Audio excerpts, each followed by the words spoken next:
Yesterday, December 7th, 1941, a date which will live in infamy.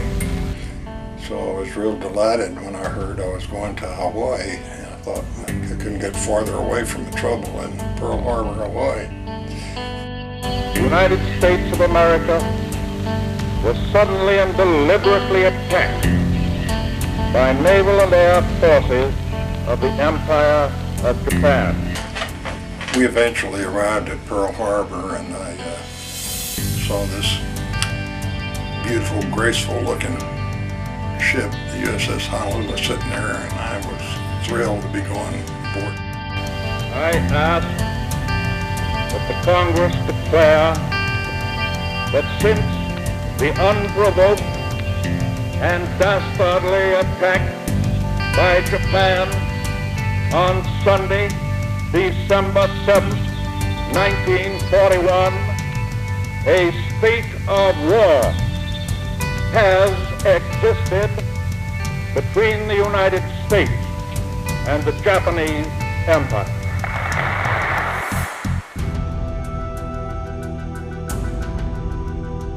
So the weekends, the fleet was always in harbor. As the Japanese were well aware. That's why they selected Sunday morning. And the next thing I knew, the next morning at about 8 or so, bosun mate was running up and down the tent row yelling for us to get back to our ships any way we could. The torpedo attack had already occurred. And of course we saw the Arizona and all the battleships going down and billowing black clouds of smoke because people were running in all directions. And of course the harbor's floating with oil and bodies from the battleships. The horizontal bombers were coming in, and the ship received a near hit from a 250-pound bomb just as we reboarded Honolulu. About June, I graduated from the Fort Apprentice School and was ready to be assigned to the fleet. But I was sort of concerned at that time. The German U-boats were, of course we hadn't entered the war yet, but German U-boats were pretty active in the North Atlantic. And they were sinking a lot of merchantmen, U.S. merchantmen, carrying supplies to Great Britain. And it worried me a little bit. I didn't want to be assigned to the Atlantic Fleet because it was all that war activity. So I was real delighted when I heard I was going to Hawaii, and I thought I couldn't get farther away from the trouble in Pearl Harbor, Hawaii. Not that I knew where Pearl Harbor was at the time. I learned shortly thereafter. And, so after a long, tortuous railroad ride, I want to back up a bit. And the Navy at that time, when a sailor was transferred from one station to another, he had to carry his sea bag and his hammock and his mattress all with him, which was a hell of a load. And so I carted that sea bag and hammock and mattress across country from Dearborn, Michigan to San Diego to board a Navy troop transport bound for Hawaii. Wow. Later on, the Navy wised up, and sailors didn't have to carry their beds with them when they were moving. They just left it where they were, so the next sailor at that station took that over, which made sense. But that troop ship ride to Hawaii was the worst voyage I ever took. It took us, I don't know, 5 days, but they had 8,000 passengers on the ship. You know, boot sailors heading for Hawaii, assigned to different ships. We eventually arrived at Pearl Harbor, and I saw this beautiful, graceful-looking ship, the USS Honolulu, sitting there, and I was thrilled to be going aboard her after a troop transport. And there were a group of men all of their last names began with H. Hardwick, Hanson, Hill, Hurt, Rhea. There were 8 of us, I think, assigned to the USS Honolulu. All of us were to go into the black gang or engineering force on the ship. Engineering force on a warship, I guess it's still the same, but they consisted of 4 divisions, A, B, M, and E. A was auxiliary division. That was the machine shop, the evaporators where the distilled water was made for the ship, the refrigeration machines, steering engines, the diesel engines, and I forget what else. It was in the A division. B division was boiler division, the water tenders and boiler makers that manned the fire rooms. M division, main engines, machinist mates that operated turbines that drove the ship, and E division, electricians. So A, B, M, and E, they were referred to as snipes or black gang. The term black gang originated with the old coal burning ships because everybody in the engineers force was black with coal dust. Yeah.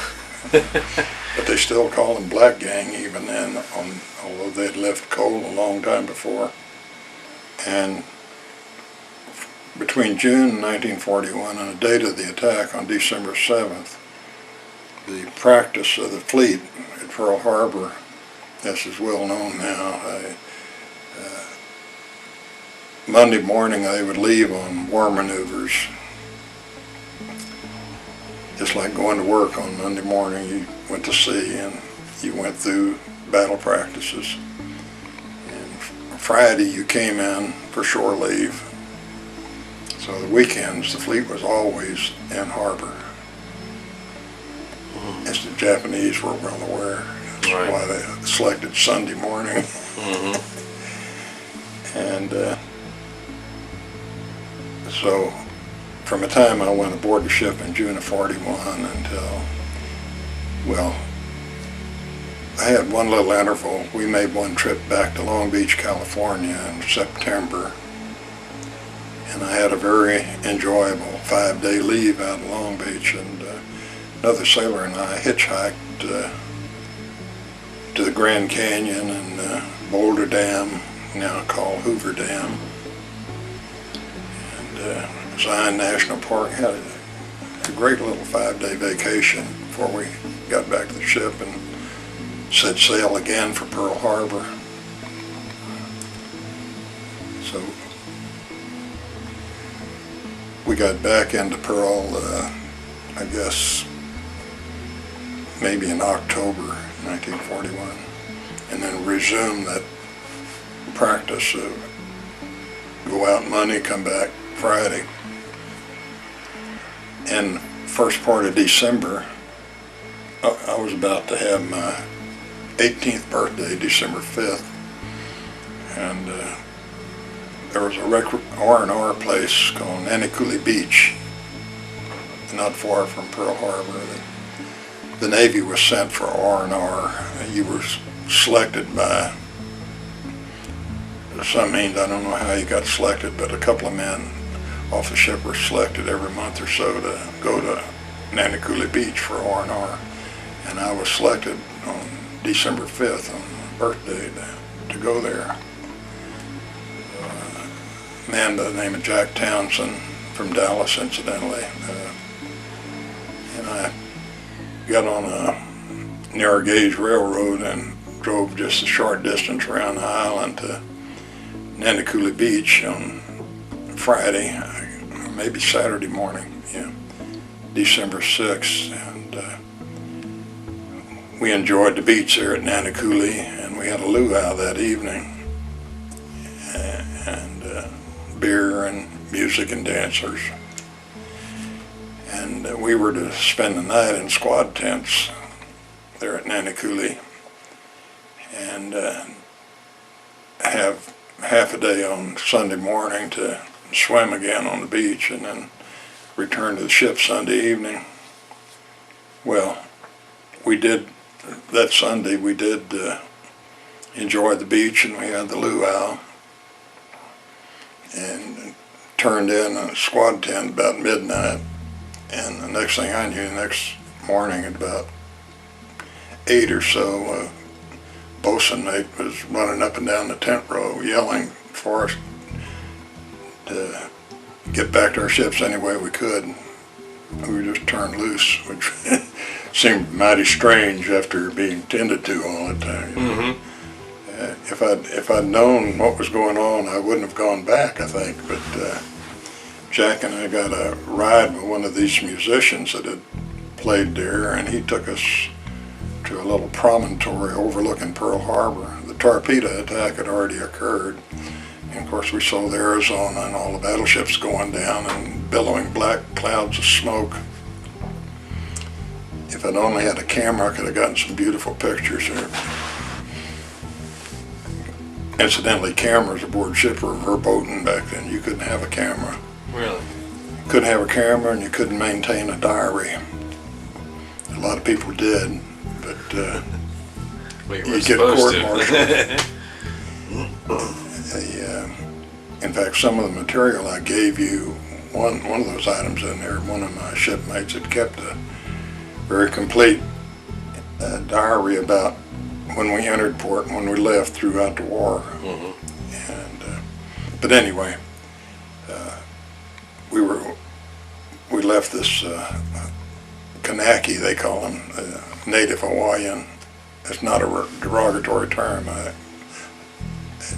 That's just what we called any Hawaiian back then, was a Kanaki. And entered the Navy Yard. And as I recall, we just walked in the Navy Yard unchallenged because people were running in all directions. And of course, the harbor's floating with oil and bodies from the battleships. And we made our way through the Navy Yard and heading for our ship on Pier 21, which was the point where the torpedoes were released to hit the battleships right off our stern. And about, I don't know how far it was, just a short distance before we got back to the ship, well, a 250-pound, the horizontal bombers were coming in, and the ship was received a near hit from a 250-pound bomb just as we reboarded the Honolulu. Tied out board of us was the USS St. Louis, the sister ship to the Honolulu. And about this time, Admiral Kimmel, who was Commander-in-Chief Pacific Fleet at that time, crossed the Honolulu to board the St. Louis to get underway.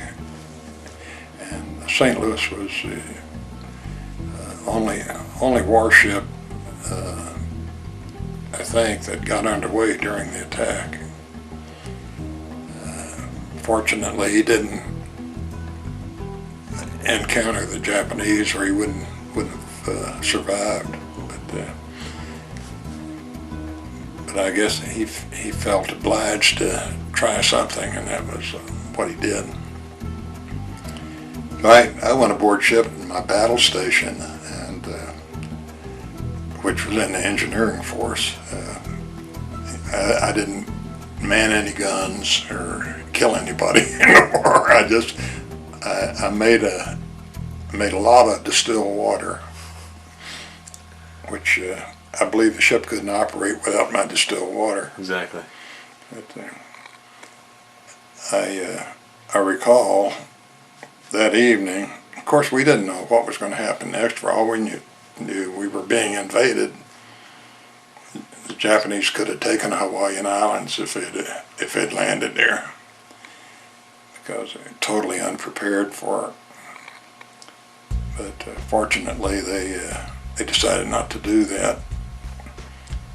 And but I remember sitting on the fantail of the Honolulu, overlooking Battleship Row, which is very close to where we were, and wondering how long this thing was going to last. And I remember thinking I had no doubt that the United States would win the war. I don't know why. It looked like we'd been wiped out, but what worried me was I wasn't going to get out of the Navy when I reached age 21. And sure enough, I didn't. But the rest of the day passed, and no more fireworks, and which was surprising. Of course, they had done tremendous damage, and we were one of the ships that had light damage, and no one was killed, fortunately. About a month. Within a month, we were repaired. They had to put a patch on our hull and clean up some flooded compartments where 5-inch ammunition was held in the handling room. And, during the attack, was it confusing as far as what was going on? Just because it was the furthest thing from everyone's mind. When we were told to get back to our ships from Nanakuli, we didn't know what was happening. There's all kinds of rumors going around, but I guess it struck home when we got to Pearl Harbor and saw Battleship Row that we were at war. And when you got back to Pearl in Battleship Row, were the bombers still bombing at that point, or had they done most of it? The horizontal bomber. There were two There was a torpedo run was first. They came in and dropped torpedoes to Battleship Row. And then after the torpedo run, about an hour later, horizontal bombers came in. That was when I returned to Pearl Harbor. And that's when we received that near hit, just when I was approaching the ship on Pier 21. If you look at a map of Pearl Harbor, you can see where the Honolulu had tied side by side with the USS Honolulu at Pier 21. But of course, the Pearl Harbor was just swimming with fire and oil and bodies, and whale boats and motor launches crisscrossing around trying to pick up survivors out of the water. And there was a midget submarine that had actually entered Pearl Harbor and was sitting underneath the hospital ship right in the middle of the harbor. And they discovered it after the attack. Really? It's a one or two man submarine. You might have read about them. Yeah. They had entered Pearl Harbor somehow through the submarine nets that crossed the entry to the harbor. They probably followed a ship in there, and they nestled down underneath this hospital ship that's sitting right in the middle of Pearl Harbor. They sent a diver down and hooked a line on it and winched it up on the shore. And as I recall, I don't know if this is a true detail or not, but I was told that a Japanese sailor came up out of the conning tower with his gun drawn, and a Marine shot him dead as he came out of the conning tower. Really? So, but I do know that submarine was taken back to the States later and put on a flat car and carried around the United States to sell war bonds. Wow. We're in North Africa fighting Rommel. Really? And the Germans. And that didn't make the Australians very happy. But anyway, the Army and U.S. Army and Navy enjoyed visits to Melbourne, Australia. But we were only there 2 weeks, but I had a good time in Melbourne. Always wished I could go back there. Really? But after leaving Melbourne, we made our way back by way of a place we call Pango Pango is Pago Pago and Western Samoa, and then on back to Hawaii to Pearl Harbor, and wondering what we were going to do next. But we noticed we were taking on foul weather gear, and we were used to the tropics, and we wondered what the hell they were doing, all these parkas and foul weather gear. And somebody said, hell, we're going to Alaska. Sure enough, that's where we headed. Wow. And about, let's see, must have been about June 1942. We, with a cruiser Birmingham and a bunch of destroyers, we were headed for Kodiak, Alaska.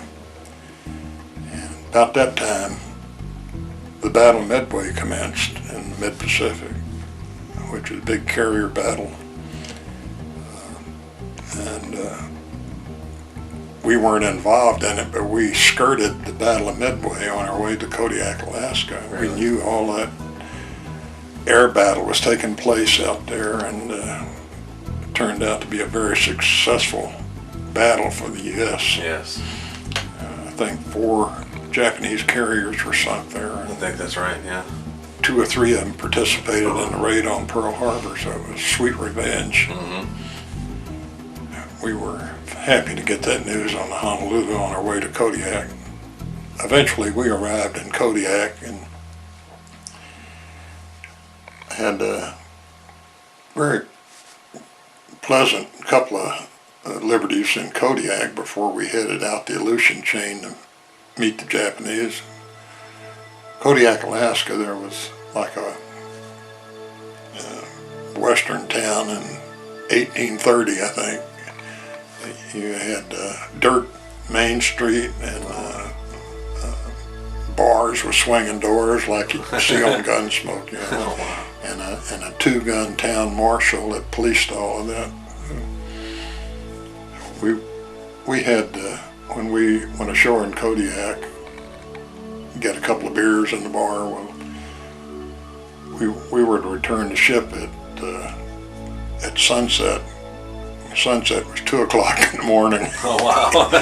You only had about 2 or 3 hours of darkness at that time of the year. That was rather novel. But, anyway, from Kodiak, we were only there a few days, and then this task force headed for Dutch Harbor, which is out in the Aleutian chain. And we entered Dutch Harbor for a day or so, but the thing I remember about Dutch Harbor, there was something novel there, was a concrete ship. It was a tanker made out of concrete. Really? Can you believe that? Never heard of that before. Yeah. I never had heard of it since, but it actually was made of concrete. Wow. And it was, the Japanese had bombed Dutch Harbor just a short time before there and hit that tanker. But if you know, look at the map, you see the Aleutian chain stretches from the mainland of Alaska way out almost to Japan. Mm-hmm. And the Japanese had occupied the islands of Kiska, Attu, and Adak on the end of the Aleutian chain. And in fact, I think that was only U.S. territory actually occupied by Japanese in World War II. But we were ordered to go out there and bombard their installations on Kiska, Adak, and Attu, which we did. We made several runs into the Kiska, attempting to looking for a clearing in fog. It was very foggy up there, and you couldn't see your hand in front of you. Wow. And about the 3rd attempt, we got in there, the fog lifted, and we bombarded hell out of the installation there at Kiska. Got some return fire, but not much. And one of the unfortunate things that happened to us up there was we carried scout planes on the Honolulu, 2 scout planes that, you know, they catapult off and they scout ahead of the ship. And and they had catapulted a scout plane before we went in to bombard Kiska, and never heard of them again. The pilot and radioman just disappeared in space. And I'm sure when they they couldn't find the ship because of the fog. I'm sure when they ran out of fuel, they just landed in that freezing water and lasted about 30 seconds. But that was an unfortunate thing. I should never have sent it off in that fog. But, anyway, after that bombardment, that happened on August 7th, 1942, and I remember that date because we got the message that the Marines had landed on Guadalcanal on August 7th. And everybody was waiting for us to do something in the war, and we weren't doing much up until that time. Battle of Midway was the biggest event, and now the first landing in the South Pacific to drive the Japanese out of the South Pacific had commenced. And as you probably are well aware, Guadalcanal was a pretty hard-fought battle for the Marine Corps and the Army. Right. But we were in Kodiak, Alaska on the day that action started in Guadalcanal.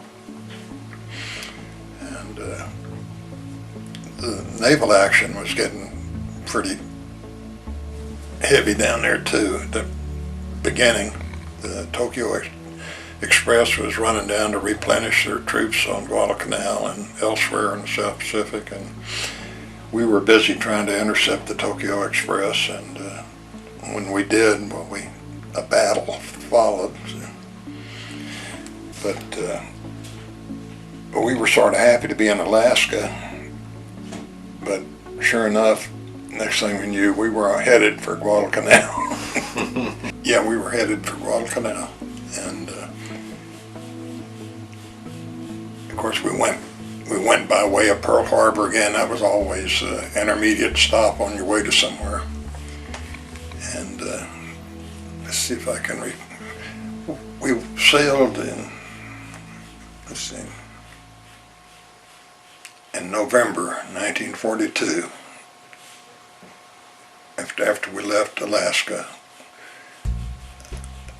Incidentally, I have to say about Alaska, when the Army landed in Alaska, they found the Japanese had evacuated. There wasn't a Jap on Kiska, but they were still on Adak, and the Army fought a pretty hard-fought battle on Adak. But we left there in August, but we didn't get to the South Pacific until November, early November. And we went into Noumea, New Caledonia, which I mentioned earlier is where we dropped off the 112th Cavalry several months ago. And in Noumea, in mid-November, about November 15th, the Battle of Savo occurred in Guadalcanal, where I forget what all ships were involved in that, but one you might have heard of was the USS Juneau, which had 5 brothers aboard it, the Sullivan brothers. Yes, I do remember hearing about that. But the Battle of Savo, this task force, the flagship was the USS San Francisco, and there's a number of other cruisers and destroyers that intercepted what they call the Tokyo Express. The Japanese task force that came down to reinforce their garrison on Guadalcanal. When they met at night, a battle always ensued, and that was a pretty terrible battle, the Battle of Savo. The San Francisco lost all of its senior officers, and its entire superstructure was blown off the ship. And the USS Juneau was lost, and 5 Sullivan brothers were lost all in one fell swoop. Wow. And up until that time, the Navy had a practice, if you had a brother in the Navy, you could request to serve on the same vessel with him, and they would honor that request and put brothers together. Now, they won't let 2 brothers serve on the same ship Because of that reason. Because one family lost all men, all the young men in the family. But anyway, as I was saying, we sailed into Noumea, and we saw the remnants of this task force that had fought in mid-November.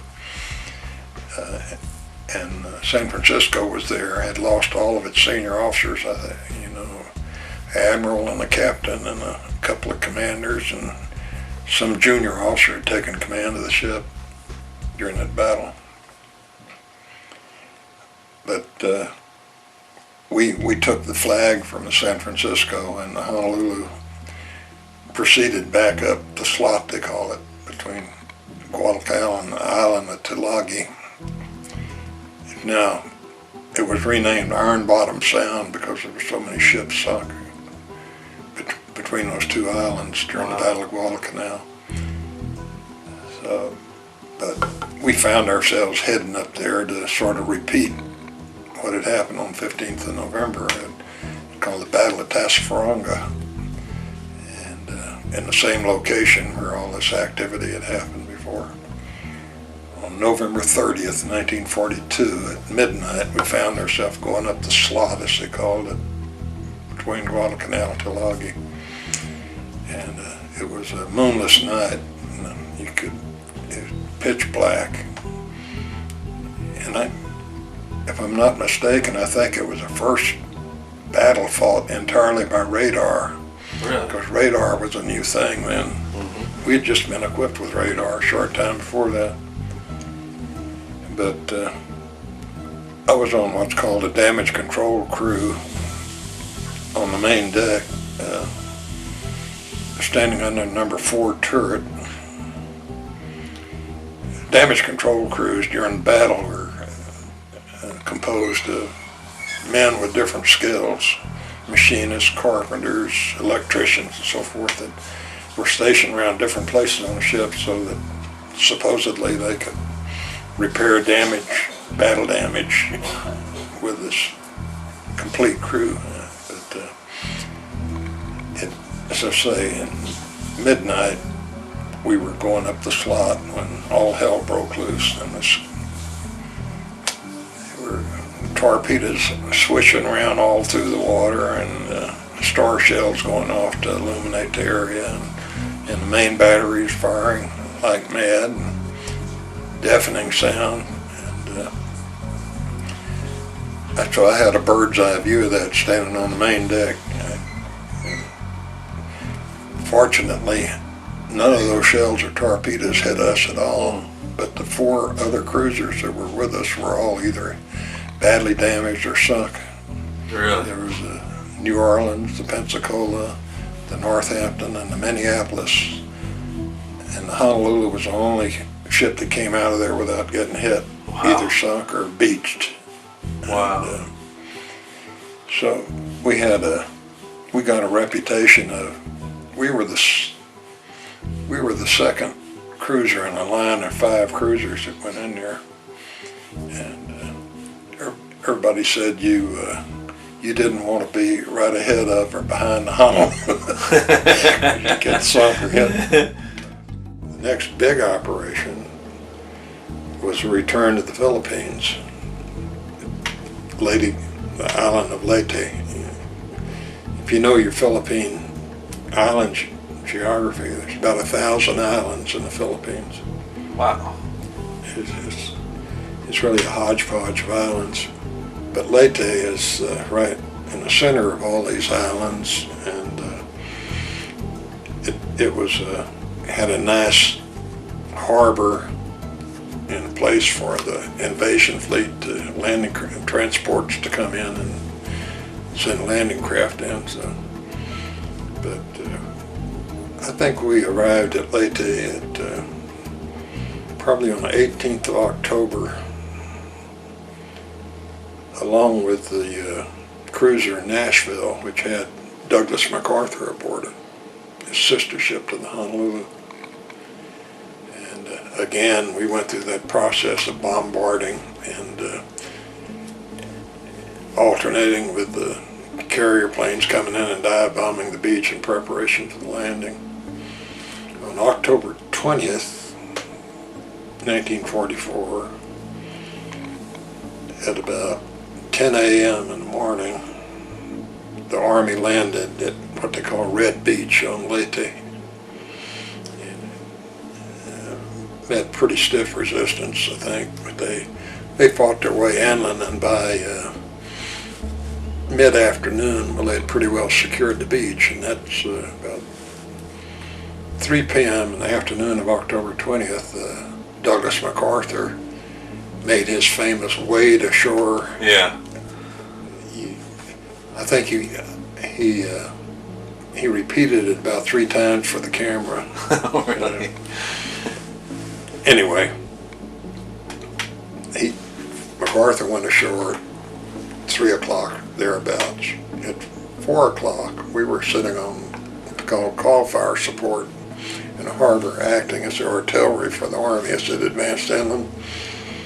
And a lone Japanese plane came over the mountain, skimmed across the water amongst all these ships, and dropped a torpedo while we were dead in the water. Mm. And I had just gotten off watching the ship's evaporators, the 12 to 4 watch.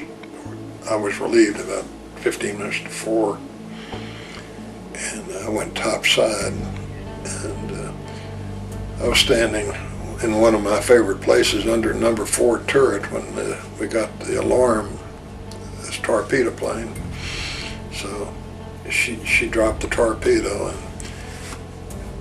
as I learned later, our skipper he witnessed all this, but he gave full speed astern, and it's a 10,000 ton ship, 600 feet long, and you sit there and quiver.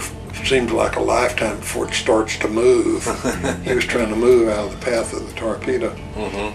He managed to move the ship far enough so that it struck us forward of number 1 fire room. Wow. If it hit us in the fire room, we probably had sunk. But it hit forward of number 4 fire room in the watch station I just left in the evaporators, and killed the 2 men that had relieved me on watch, and along with about 68 others. Wow. Wounded maybe 100. So it caused considerable damage.